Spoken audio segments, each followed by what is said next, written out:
तो आज हम स्टार्ट करते हैं, आपको एक कैलकुलेटर बनाना बताते हैं, ठीक है। अब ये कुछ टर्म्स हैं, ये फाइनेंशियल, जैसे हम फार्मूला में गए थे, आपको बताया था ना, ये फाइनेंशियल कुछ टर्म्स होते हैं, फाइनेंशियल फंक्शंस होते हैं। तो उनको आज हम कुछ टर्म्स को, क्योंकि फंक्शन तो बहुत सारे हैं, कुछ फंक्शंस को हम यूज़ करके आपको एक लोन कैलकुलेटर करके बताएंगे, ठीक है। अब ये कुछ टर्म्स है, जैसे पीएमटी, ये पेमेंट है। आईपीएमटी मतलब इंटरेस्ट पेमेंट, कितना इंटरेस्ट लगा पेमेंट पे। पीपीएमटी का मतलब हुआ कि प्रिंसिपल अमाउंट कितना था। PV present value, FV future value, और एनपीआर मतलब नंबर ऑफ पीरियड, कितने साल तक लॉकिंग पीरियड, ठीक है। ये अमाउंट है हमारा प्रिंसिपल, मतलब 1 लाख रुपए है अगर हम लोन लेते हैं, उसका इंटरेस्ट रेट 12% ईयरली, ये जो है ईयरली में काउंट किया जाता है, ठीक है। और पीरियड मतलब 2 साल के लिए या 3 साल के लिए, जैसा भी आप बनाएं। और यहाँ पर मैंने ये मंथ है कि नंबर ऑफ इंस्टॉलमेंट, हमको कितनी टोटल 2 साल में कितनी इंस्टॉलमेंट पेमेंट करनी होंगी, 24, ठीक है। तो सबसे पहले हम यहाँ फार्मूला लगाएंगे, लिखेंगे इक्वल पीएमटी, मतलब पेमेंट उसको कितनी देनी है, ठीक है। और ब्रैकेट में लगाएंगे कि रेट कितना है हमारा, रेट यानी इंटरेस्ट रेट कितना। अब मैंने ये मंथली आपको बता रहा हूँ, फिर आपको मैं वीकली बताऊंगा। मंथली का मतलब हुआ यहाँ पर कितना है, ये 12% पर ईयर है। और इसमें ध्यान रखिएगा कि ये परसेंटेज में होना चाहिए, वरना कैलकुलेशन गड़बड़ हो जाएगी।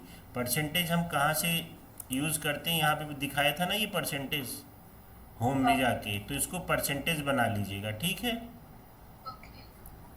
उसके बाद हमने फार्मूला पे गए और हमने क्या, अब रेट, और लेकिन रेट कितना इसने ईयरली दिया और हम निकाल किस में रहे हैं, मंथली। तो हम क्या करेंगे, इसको 12, 1 ईयर में कितने मंथ्स होते हैं उससे डिवाइड कर देंगे। देन कामा एनपीआर यानी नंबर ऑफ पीरियड, अब कितना है यानी 2, यानी कौन सी सेल है ये। अब क्या है, ये 2 क्या है, ईयर है, लेकिन हम वैल्यू किस में निकाल रहे हैं, मंथ में। तो इसको मल्टीप्लाई करेंगे, टोटल नंबर ऑफ मंथ्स कितने हुए, 12। समझ में आई ये बात कि नहीं, पहले आप ये बताइए, ठीक है। और पीवी मतलब प्रेजेंट वैल्यू कितनी है, यानी इतना लोन था, ठीक। और कामा फ्यूचर वैल्यू, ये आगे भी हम आपको बताएंगे, और इसको इग्नोर कर देंगे, कोई इस पर फर्क नहीं पड़ेगा। और फिर आगे करेंगे, अब ये कह रहा है एंड ऑफ द पीरियड और beginning of the period. End of the period month के पहले ही देना है या मंथ के लास्ट में। तो हम जनरली केस में एंड ऑफ द पीरियड, जो लोन देना होता है, जब भी हम लोन की ईएमआई देते हैं तो वो लास्ट में करते हैं, ठीक है। तो हम इसको 0 कर देंगे और ब्रैकेट क्लोज एंड एंटर। अब ये देखिए डॉलर में आ रहा है, वैल्यू किस में आ रही है, आपको मैंने चेंज करना बताया था। यहाँ पर जाएंगे, हम होम पर जाएंगे, इस फंक्शन को, ये डॉलर है, इस पर क्लिक करेंगे, मोर पे जाएंगे, यहाँ पर हम INR कर देंगे, हो गया। अब ये ब्रैकेट में आ रहा है, तो इस ब्रैकेट को आप यहाँ से उठा के जो ऊपर वाला है इसको सिलेक्शन दे दीजिए। अब ये देखिए वैल्यू माइनस में आ रही है। माइनस क्यों आ रही है, क्योंकि हमने उससे लोन लिया है, तो उसको ऑलरेडी हम माइनस में कर दें इस वैल्यू को, किसको, ये जो प्रेजेंट वैल्यू है। प्रेजेंट वैल्यू कहाँ थी, यहाँ पर B8 पर, ये है ना, यहाँ ऊपर देखिए दिख रहा है, इसको माइनस कर देंगे तो ये एक्चुअल वैल्यू आ जाएगी, ठीक है। ये मंथली अमाउंट हो गया। अब क्या है, आप यहाँ पर, मैं आपको फिर से इसको कराता हूँ, अब ये आपको क्लियर, ये मंथली का इंस्टॉलमेंट आया। अब वीकली आपको कितनी पेमेंट देनी है, मान लीजिए कोई आपसे पूछता है कि वीकली कितनी देनी है, तो पीएमटी पेमेंट कॉमा रेट कितना है हमारा, 12%। हाँ 12%। अब क्या है, अब ये कह रहा है वीकली, यानी टोटल ईयर में कितने वीक्स होते हैं? 52। जनरल केस में 52 पॉइंट समथिंग होते हैं, तो हम 52 मान लेते हैं, ठीक, क्योंकि ये ईयर का है। देन एनपी यानी 2% ना, दिस वन। अब एनपी यानी कितने, 2 साल में कितने वीक होंगे, यानी 52, कॉमा पीवी यानी वैल्यू तो हमें यही रहेगी, कॉमा फ्यूचर वैल्यू को इग्नोर कर देंगे एंड 0 एंड एंटर। देखिए आ गया। अब ये भी माइनस में आया, तो हम इसको क्या करेंगे, इसको वैल्यू को, क्योंकि ऑलरेडी हमने लोन ले रखा है, यानी हमने ऋण ले रखा है, यानी हम ऑलरेडी डेप्ट में है ना, तो उसको माइनस कर देंगे तो वो प्लस में दिखाएगा, ठीक। अब आप क्वार्टरली का आप फार्मूला बताइए क्या होगा। इक्वल लिखा मैंने, पीएमटी लिखा, फिर क्या करेंगे, इंटरेस्ट रेट, हाँ इंटरेस्ट रेट सेलेक्ट कर लिया, देन जी क्वार्टरली हम करेंगे। हाँ क्वार्टरली, यानी 1 ईयर में कितने क्वार्टर होंगे, 4 क्वार्टर होंगे। थ्री का होता है ना, 3 जैसे कहते नहीं है ना कि तिमाही जिसे कहते हैं, समझ में आया कि नहीं? तिमाही यानी जब आप आईटीआर फाइल करती हैं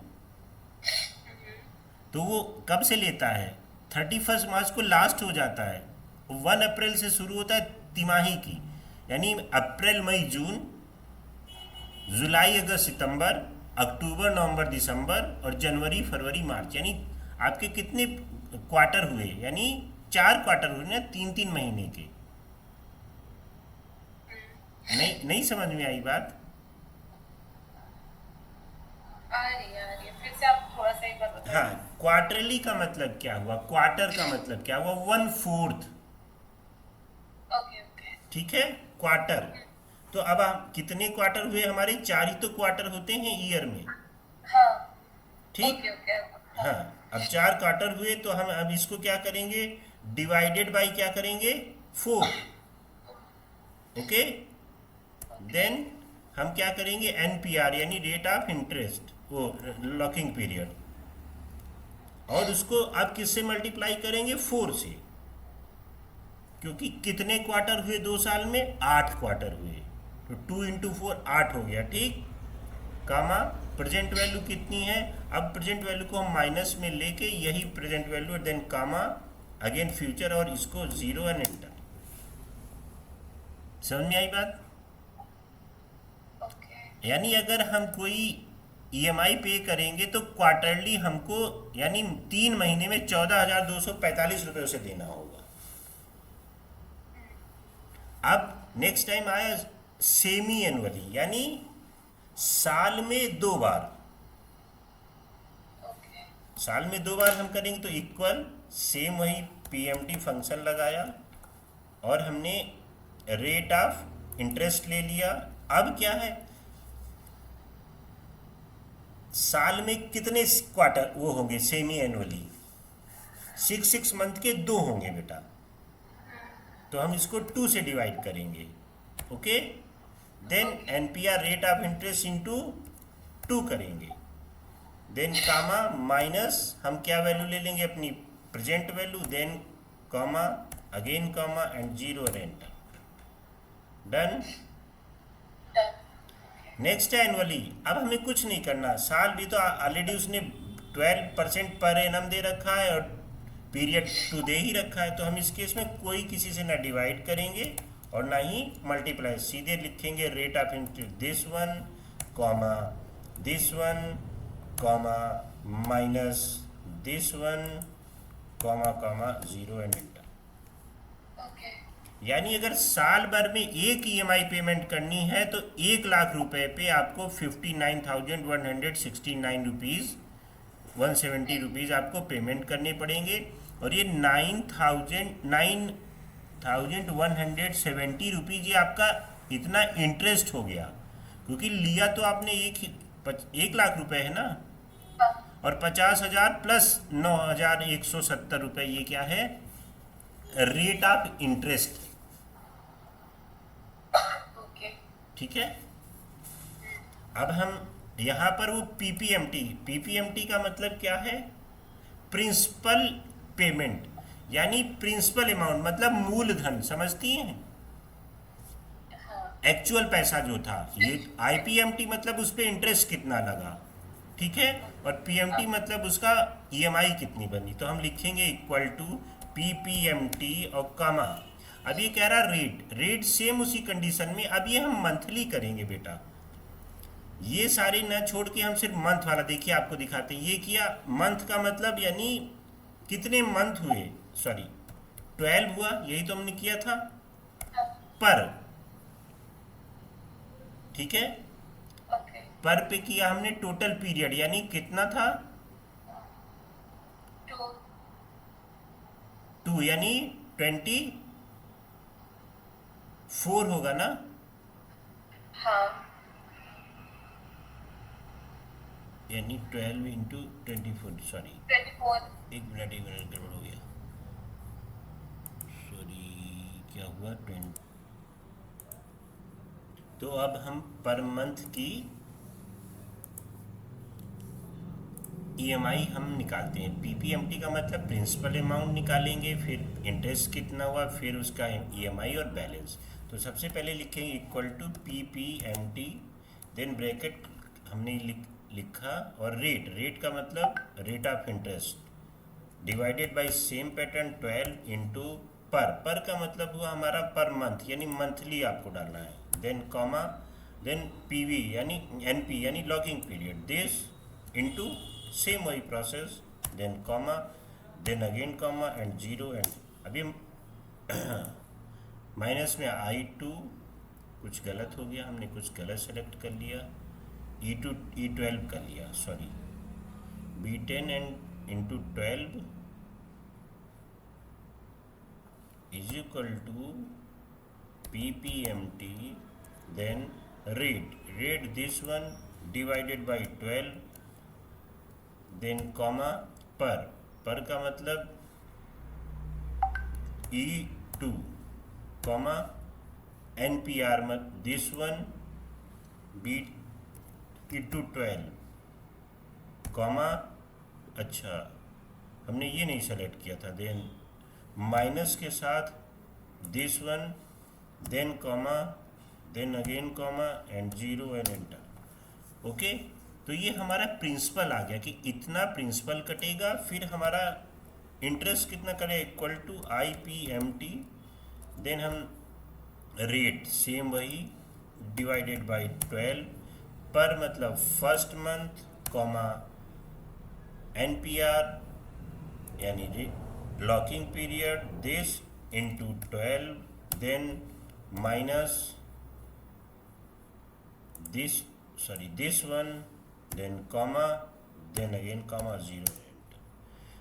तो आपको समझ में आया कि ये इतना रेट, इतना प्रिंसिपल और इतना interest, then is equal to, फिर से अब देखिए इन दोनों का सम ये आना चाहिए अगर हम निकालते हैं कि इतना तो प्रिंसिपल अमाउंट कटा और इतना इंटरेस्ट, तो PMT लिखा हमने, then rate of interest same divided by 12, then NPR मतलब this one into rate of locking period into this, then हमारी PV मतलब minus present value comma, then again comma and zero. ठीक है, अब देखिए इन दोनों का सम यही तो आ रहा है, ठीक है। अब इसके बाद आप क्या करेंगे, सेलेक्ट, अब कितना बैलेंस आपका बचा कि उस 1 लाख रुपए में से कितना पैसा बचा आपका, यानी ये हमारा टोटल अमाउंट था माइनस कितना हमारा कम हो गया, ये बचा, ठीक है। अब हम इसको एक एक करके बार बार फार्मूला तो नहीं लगाएंगे, तो हम क्या करेंगे, ड्रैग कर देंगे, लेकिन ड्रैग करते ही क्या दिक्कत आ जाएगी, देखिए एरर देने लगेगा। क्यों? क्योंकि अगले केस में क्या है, यहाँ B9 B12 यानी ये सारी वैल्यूज तो हमारी फिक्स है ना, तो इनको हमें फिक्स करना पड़ेगा। एक दिन मैंने बताया था एब्सोल्यूट और रेफरेंस वैल्यू, तो अब हम इनको ये रेफरेंस वैल्यू है इसको क्या कर देंगे एब्सोल्यूट, यानी ऊपर वाले को हमें सही करना पड़ेगा, इस पे क्या लगाना पड़ेगा आगे पीछे, हम इसको सेलेक्ट करके डॉलर लगा देंगे। क्या लगा देंगे F4 से डॉलर हो जाता है, यानी ये फिक्स हो गया। अब ये नहीं चेंज होगा, ये हमेशा फिक्स रहेगा। लेकिन E2 चेंज होगा क्योंकि पहले मंथ की ईएमआई कितनी, दूसरे कितनी, तीसरे चौथे की, ऐसे ना, तो ये इंक्रीज होता रहेगा, इस पर नहीं करेंगे, लेकिन बाकियों को हम एब्सोल्यूट वैल्यू बना देंगे। ठीक है, और एंटर करेंगे। ठीक सेम इस फार्मूले में भी हम करेंगे क्योंकि ये तो हमारे फिक्स रहेंगे। ठीक है, ये फिक्स रहेंगे, इनको हमने F4 से फिक्स कर दिया और एंटर कर दिया। सेम इस केस में हम F4 से इसको F4 देन F4। ठीक है, अब ये फिक्स हो गया। अब आप देखेंगे अगर इन सबको सेलेक्ट करके आप वैल्यू करेंगे तो देखिए आया। जैसे जैसे आपका देखिए इंटरेस्ट जो प्रिंसिपल अमाउंट जो है ज़्यादा घटता जा रहा है और रेट ऑफ इंटरेस्ट कम होता जा रहा है। ठीक है, लेकिन ईएमआई सेम, ऐसे ही तो बैंक देता है ना कि पूरा एक चार्ट बना देगा कि टोटल ईएमआई इतनी है, लेकिन पहले इतना अमाउंट प्रिंसिपल कम हुआ, फिर इतना, फिर इतना, फिर इतना, फिर इतना। अब क्या है, ये टोटल बैलेंस यानी प्रिंसिपल घटना भी तो चाहिए कि उससे पैसा हमारा पूरा हो गया। तो उस केस में क्या करेंगे, दिस, इसको सेलेक्ट करेंगे माइनस दिस और एंटर कर देंगे। और देखिए लास्ट में जाके 0 हो जाएगा, सॉरी हो गया 0। तो इस तरह से ये हमारा लोन कैलकुलेटर पूरा बन गया। ठीक है, बाकी आपको ये वीडियो अगर पसंद आया है तो लाइक करें और सब्सक्राइब करें। Thank you.